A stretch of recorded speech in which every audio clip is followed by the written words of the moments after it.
There's a landline in the cabin where I'm staying to finish my novel. Cell service is practically non-existent, and God knows we won't be seeing any major broadband providers stringing lines up around here for another 50 years.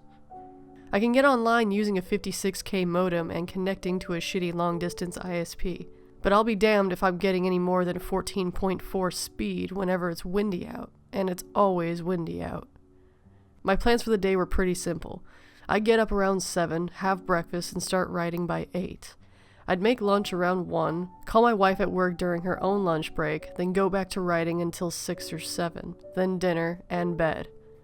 On Sunday, when I picked up the phone to call Tasha during her lunch, the dial tone sounded off. It was pitched differently. You know how all landline phones in the US have the same tone and you get used to hearing it every time? Well, it wasn't that tone. It was pitched higher. It was as if the normal tone is an A note on a piano, and the strange one on Saturday was an A sharp. The difference wasn't big, but it was definitely noticeable. At first, I was fairly certain that it meant there was a problem with the line, but when I called Tasha, the call went through without a problem at all. The sound quality was no different either. I forgot about the dial tone until last night when I went to call Tasha before bed. Again, the pitch was off. It wasn't merely the difference between A and A sharp, though. It modulated slowly, as if sliding back and forth from A to A sharp. The tone wasn't as pure either. There was static in the background.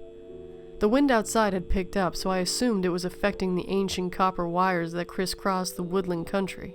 The static waxed and waned with a modulating tone. I pressed my ear to the receiver, suddenly intrigued. There were voices in the static. I couldn't make out what they were saying over the interference of the tone, but they were unmistakably voices. There must have been some wire crosstalk over the switching facility. I dialed Tasha and we talked for a little while. When we spoke, the wind outside intensified. Earlier, when I had gone into town for some groceries, the local told me they were in for some snow. I assumed it was starting. Tasha and I were saying our goodnights when the power cut out. The room was utterly pitch black. We finished up and I fumbled in the dark to hang up the phone. With a sinking feeling, I had remembered I'd forgotten to put new batteries into the 2 flashlights I kept in the kitchen. I carefully walked over to the desk and I opened my laptop. Weak pale light filled the room to cast bizarre shadows against the walls. Despite being 42 years old, I felt scared. I wanted to make a fire in the fireplace, but I neglected to bring any wood inside. It's rare that I make a fire. I'm always paranoid about accidentally burning the place down. Still, it was a risk I was willing to take in the face of Stygian darkness of the cabin once my laptop died out. I bundled up and went outside. It was somewhat brighter out there than in the cabin. I could see snow had begun to fall. It wasn't much, but with all the wind, it still looked and felt like a blizzard. I grabbed an armful of wood under the awning on the side of the cabin, and I headed back inside. As soon as I opened the door, I heard it. The phone had fallen from its cradle and the receiver was emitting extremely loud, dissonant tones. This time, the sounds were entirely unlike anything I had heard from a telephone.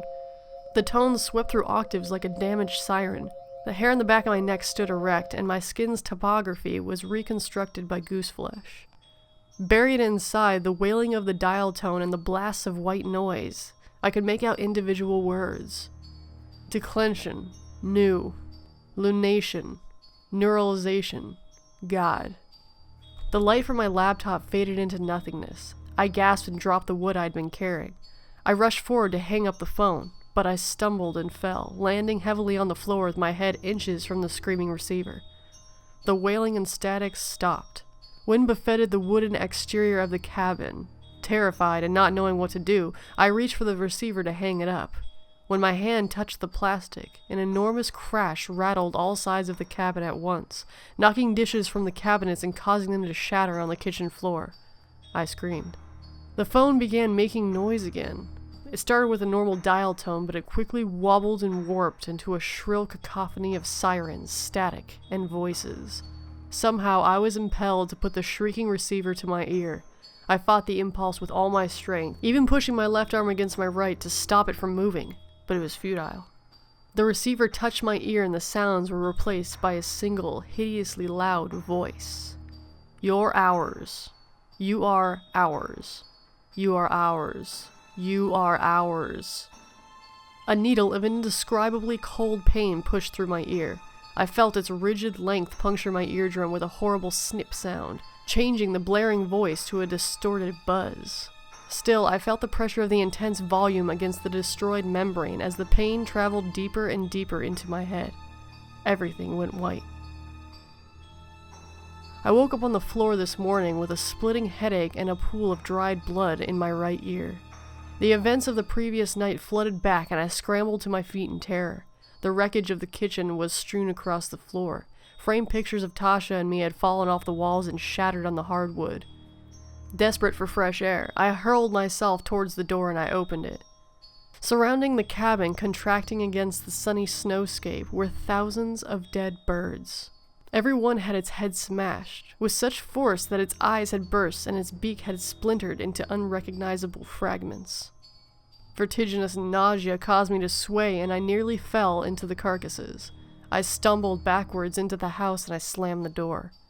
I looked over at the phone. It was neatly placed on its cradle and looking as innocuous as any phone in a house. I couldn't bring myself to pick it up to dial 911, not after what happened. I poured through the fallen debris to find my keys. The legs of a drunkard carried me through the bird corpses to my truck. I pulled away from the cabin and somehow made it to the hospital without crashing. Right now, I'm writing this with a borrowed laptop from a bed in the hospital. My right eardrum is ruined. They told me I'd experienced vertigo for quite a while, but I was given medication to make the sensation less nauseating. The injury to my ear was not enough to keep me hospitalized. In fact, it was hardly enough for the ER staff to take seriously, and they seemed irritated by my presence. That changed when they asked me how it had happened. I explained it to them as best I could, but all I could see on their faces was bewilderment. Over and over, they asked me to repeat myself, but after a while, I started getting frustrated. One of them handed me a pen and paper, and I simply wrote, "Why is it so hard for you to understand?" A young nurse asked me to tell them again what had happened. She held her phone out in front of me. She held her phone out in front of her, and I saw she was recording a video. Again, I explained. They listened intently as I spoke, then the nurse stopped recording. I shrugged my shoulders, wondering if recording me somehow got the story through their thick skulls. The nurse turned the phone towards me and pressed play. I watched for a few seconds and started sobbing. On the screen, when I opened my mouth to speak, all that came out was the shrill siren of the warped dial tone.